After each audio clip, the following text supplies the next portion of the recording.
Gubernur DKI Jakarta Pramono Anung berencana menerapkan kebijakan bekerja dari rumah atau work from home serta pembelajaran jarak jauh jika banjir parah kembali melanda Jakarta seperti beberapa hari lalu. Menurut Pramono, pengalaman banjir akhir pekan lalu menjadi evaluasi penting bagi pemerintah Provinsi DKI Jakarta. Saat itu curah hujan tinggi terjadi pada hari libur panjang hingga belum diperlukan kebijakan work from home. Namun jika kondisi serupa terjadi pada hari kerja, Pemprov DKI akan memberlakukan WFH atau bekerja dari rumah bagi pekerja, serta menerapkan pembelajaran jarak jauh untuk sekolah bagi para murid. Selain menyiapkan kebijakan WFH dan PJJ, Pemprov DKI Jakarta juga melakukan upaya antisipasi banjir seperti melalui operasi modifikasi cuaca dan optimalisasi seluruh pompa air yang menjadi kunci agar genangan cepat surut.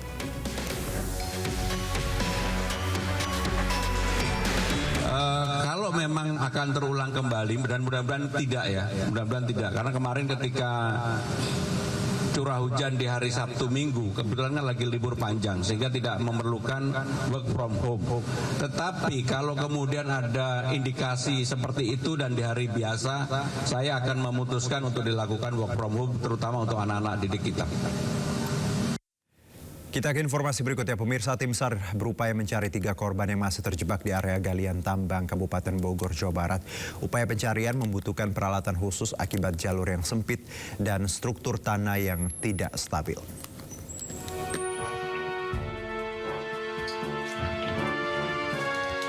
Upaya pencarian 3 korban yang masih berada di dalam area galian tambang terus dilakukan. Hasil pemeriksaan lanjutan menunjukkan bahwa kondisi struktur di dalam area tambang tidak stabil. Beberapa titik mengalami pelapukan dan terdapat kandungan gas beracun di dalamnya. Proses evakuasi membutuhkan peralatan khusus untuk ruang terbatas karena jalur penambangan yang sempit dengan diameter 1 meter. Untuk melaksanakan evakuasi, kami lakukan asesmen terlebih dahulu pada area tambang tersebut, dan tim yang kami turunkan adalah dari Basarnas Special Group dan juga dari kantor SAR Jakarta, dan diketahui dari hasil asesmen bahwa area tersebut sudah merupakan area yang sudah tidak layak ya, kondisinya labil, dan kemudian juga selain kondisinya celahnya sempit, juga terdapat gas yang berkadar ataupun beracun yang... Upaya pencarian akan dilaksanakan oleh tim rescue dari Basarnas dengan dukungan peralatan yang memadai. Pemirsa, jenazah wanita korban pesawat ATR yang ditemukan di kawasan Gunung Bulu Saraung dipastikan merupakan pramugari Florencia. Ini dipastikan melalui pemeriksaan sidik jari, data rekam medis, serta beberapa properti.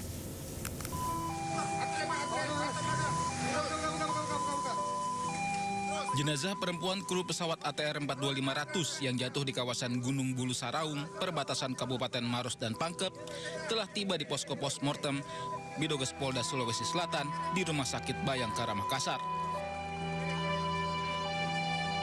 Jenazah korban kedua yang ditemukan hingga melalui proses evakuasi yang ekstrim tersebut dibawa ke Rumah Sakit Bayangkara Makassar untuk menjalani proses identifikasi. Berdasarkan pantauan di lokasi, mobil ambulans yang mengangkut jenazah tiba di Rumah Sakit Bayangkara Makassar Selasa malam. Jenazah kemudian langsung dimasukkan ke ruang jenazah untuk menjalani identifikasi tim DVI Bidoges Polda Sulawesi Selatan.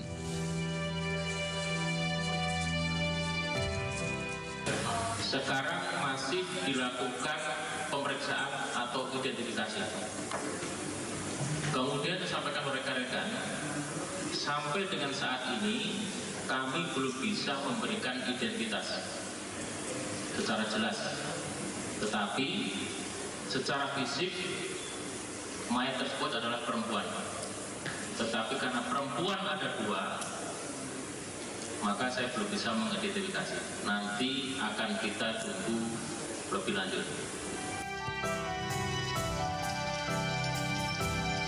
Sebelumnya, tim SAR gabungan berhasil evakuasi jasad korban dari jurang sedalam 350 meter di lereng Gunung Bulu Saraung. Proses evakuasi berlangsung cukup berat lantaran medan terjal dan cuaca buruk. Tim SAR akhirnya berhasil membawa jasad korban ke posko SAR dan selanjutnya diserahkan ke tim DVI untuk proses identifikasi.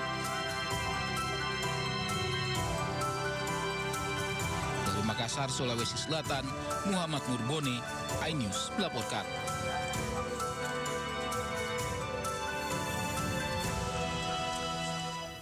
Ya, pemirsa, proses evakuasi korban pesawat ATR 42500 di Kabupaten Pangkep, Sulawesi Selatan berlangsung dramatis dan penuh perjuangan.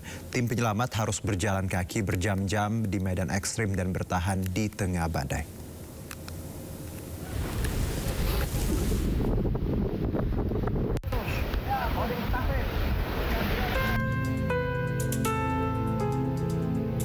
Evakuasi korban kecelakaan pesawat ATR 42500 di lereng Gunung Bulu Sarawung, Pangkep, Sulawesi Selatan berlangsung dramatis. Seperti saat mengevakuasi korban pertama berjenis kelamin laki-laki di kedalaman 200 meter dari puncak gunung. Korban dalam kondisi tersangkut di pohon tepat di bibir tebing dengan kemiringan sekitar 30 derajat.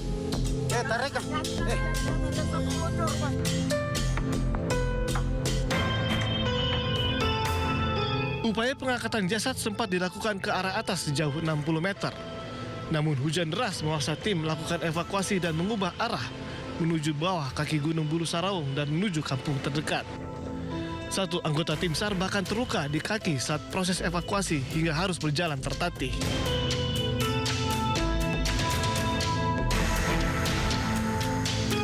Selama kurang lebih 20 jam, tim SAR bertahan bersama jasad di medan yang labil. Setelah sehari berjalan, jasad akhirnya tiba di Kampung Lampeso, Desa Rompega di Kecamatan Cenderana, Kabupaten Maros. Agak sulit, curam terus naik turun bukit. Ada satu anggota ini bang, luka ya bang? Ya, luka itu akibat kemarin kita evakuasi korban itu sampai jalurnya yang ekstrim, sehingga teman-temannya ada yang cedera. Jasad korban pertama masih berada di Kampung Lampeso dan rencananya akan dievakuasi melalui udara jika cuaca memungkinkan. Sementara jasad korban kedua sudah dievakuasi ke Rumah Sakit Bayangkara di Kota Makassar. Dari Maros, Sulawesi Selatan, Wahyu Ruslan, iNews melaporkan.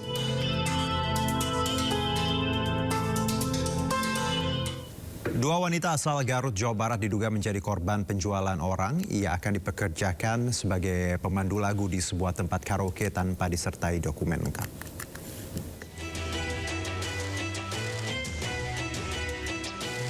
Anggota Polsek Cibatu, Garut, Jawa Barat mendatangi lokasi penampungan para pencari kerja usai menerima laporan dugaan tindak pidana perdagangan orang. Penyalur tenaga kerja itu tidak memiliki dokumen resmi dan sudah 4 kali memberangkatkan para tenaga kerja. Dari keterangan saksi, korban dijanjikan pekerjaan di sebuah tempat karaoke di Jakarta. Namun, setelah bertemu, perjanjian tiba-tiba berubah, korban akan dipekerjakan di Kalimantan dan diberangkatkan secepatnya. Tindak pidana TPPO dan kami mengamankan 2 orang yang akan diberangkatkan nanti malam berikut penyalur tenaga kerjanya yang tidak memiliki izin resmi untuk penyaluran tenaga kerja. Dan saat ini kami membawa ke Polsek Cibatu, selanjutnya berkoordinasi dengan pihak Polres Garut. Hingga kini kasus dugaan tindak pidana perdagangan orang ini masih ditangani Polsek Cibatu.